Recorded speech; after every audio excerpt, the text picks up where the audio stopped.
Hey, everybody, come on. I got a late night word real quick. I can't be on. I literally have 10 minutes to be with you because I have a very early flight. But I knew I hadn't seen you guys today, so I wanted to at least say hello. Hey, Telefero. I am Pagani. I see Marquita R20 in here. I see Tampa. I see Blessed Brown Eyes. I see Majanice. I see Married with Goals. Teresa 914. Viva James, you're in. Love you as well. Rob Rush, didn't get to hug you tonight. Paz Yolanda, hey.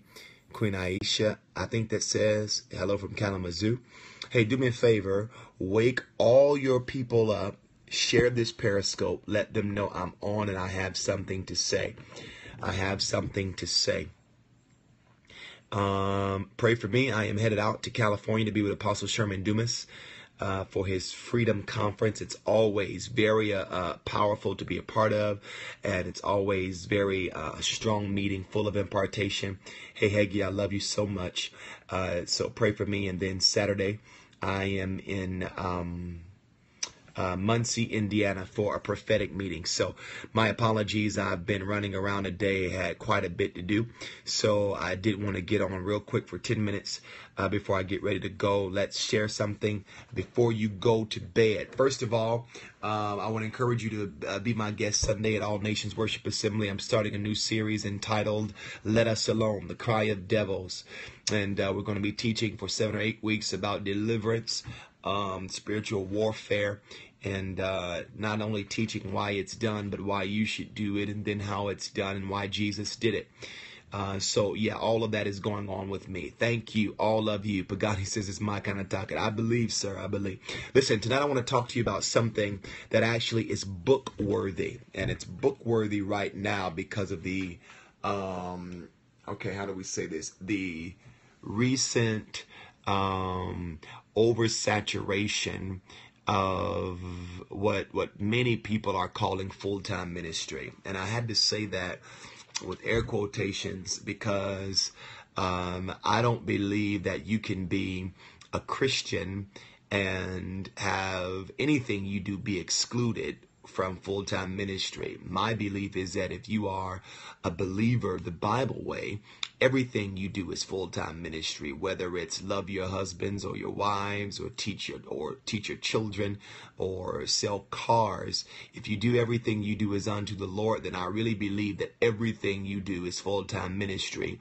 I don't know why people are so eager to quit their jobs to go and preach and to force people to pay for average and mediocre preaching and call that full-time. And then a lot of people act like they're having a job is distracting them from being able to effectively serve the Lord. So people don't want to go to school. People don't want to be quality. People don't want to develop professionalism. All they want to do is develop notes, find a microphone, and then a group of people that want to pay for that step. So I think that if you're a believer, everything you do is full-time ministry, my opinion. In fact, I think that there are many people who are in the pulpits that actually need to go and get a job.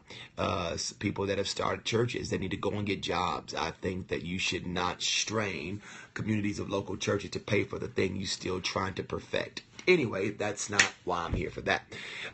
Here's why I'm here.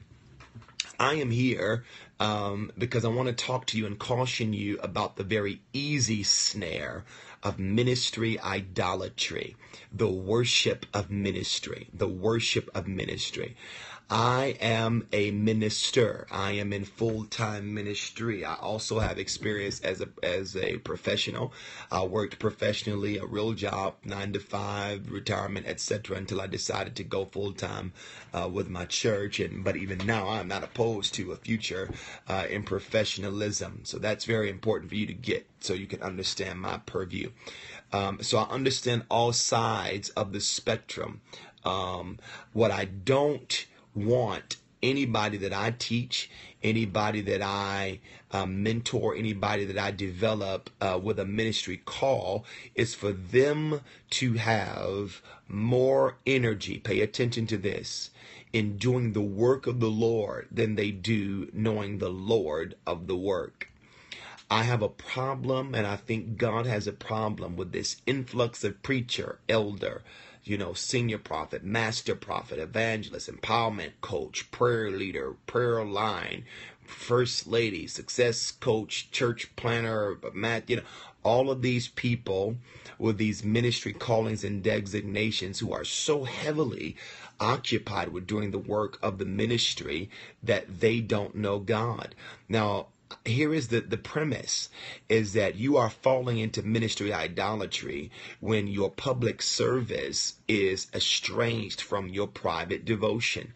And you should never be more committed to being efficient, effective, consistent, and more excited about what you get to do for God on a platform. And that's any platform, whether it's a desk, an office, a chair, a mic, an organ, whatever platform, then you are about making sure that your personal walk with God is up to date. In fact, quality ministry flows from people who actually know the God that they're actually attempting to serve. So I'm concerned about ministry idolatry and people who live for the hustle and the bustle of the ministry scene.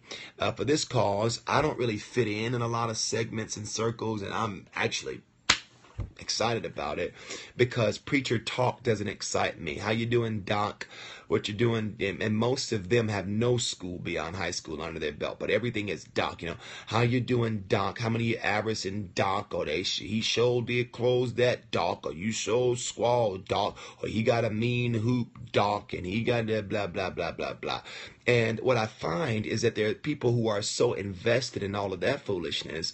But if you talk to them about more sincere issues, like when the last time they actually spent quality time in prayer, what their personal worship life is like, what they're studying in the Bible that they're not studying to preach to an audience, what issues they are pursuing freedom from in their personal heart towards the Lord, it's a real problem. And the scriptures substantiate that you can be very active in ministry and still not be known by God. It's very apparent. The Bible talks about how many would say in that day, Lord, Lord, did not we cast out devils in your name? Did not we prophesy in your name? So clearly, these are people that Jesus is referring to that are in ministry. They have ministry calls. Many of them, I imagine, would have websites. They would have adjutants or whatever you call them. In many circles, that ain't nothing but a glorified butler. There is no impartation. Armor bearers, support staff. They got personal people, all of that stuff. And I believe in honor. I believe in service. But I have a problem with people who have all of that, ministers who have all of that, and they have no real provable, traceable, trackable relationship with the Lord. And that's a problem. I am more concerned as a ministry gift about how disciplined you are in your personal devotion and how well you know God, than how well you preach for him, speak for him, sing for him, dance for him, tap dance for him, twirl for him, prayer line for him, water for him, blah, blah, blah, blah, blah. I have known people who they live for the photo op. They live to be able to take the selfie. I met, they are living for the moment when they want to go from church to church and preach to, conference to conference, network, rub shoulders, brown nose, flattery here. But I'm concerned about how many people are ministering for a Jesus they refuse to know. And so this is about ministry idolatry and the very real issue that we have today, that there's a lot of spokespeople who don't know the God that they call themselves representing. Even far more monstrous are those that are passionately proclaiming a word that they are reading, but they can't hear the words from the mouth of the author of the one that they're reading because they have very little revelation of Jesus. They don't spend time with him. They don't meditate on him. They don't know him. They just ordained, got a collar, got somebody to carry their water, and there goes ministry. But in the absence of power, the absence of authority is not because there is an absence of Greek and Hebrew. It's because there's an absence of men who are filled with the Spirit of God because they spend time with him.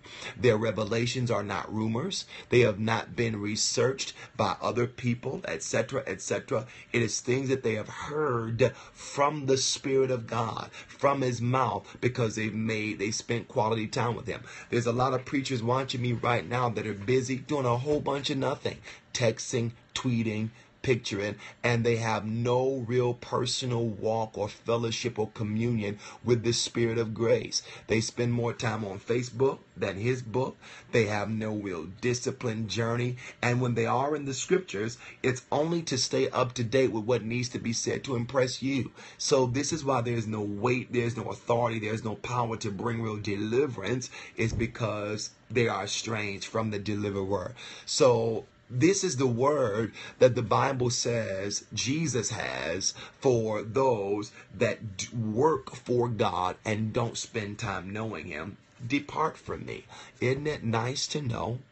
There is no parole program when it comes to the Spirit of God, and you don't get to go AWOL when it comes to your personal walk with God and have your excuse be you were preparing to preach, and you were preparing to teach, and you were preparing your prayer shawl, and you were preparing your garments, and you were preparing all of that. Many of you are bound with a serious issue of ministry idolatry, a serious issue of ministry worship. I just love the ministry. I love it. I love knowing people. I love being known by people. I love exchanging business cards. I love saying we are sisters in the spirit or brothers in the pulpit and all that stuff. And they have no real, and listen, if you challenge many of them on it, they'll get offended. They'll get personally upset that you dare assume that they need to go deeper in their personal walk because of what they are able to do when they are on the stage. But here's the problem. When you take the stage and you take the microphone away, a man is the measure of his prayer life. If you want to find out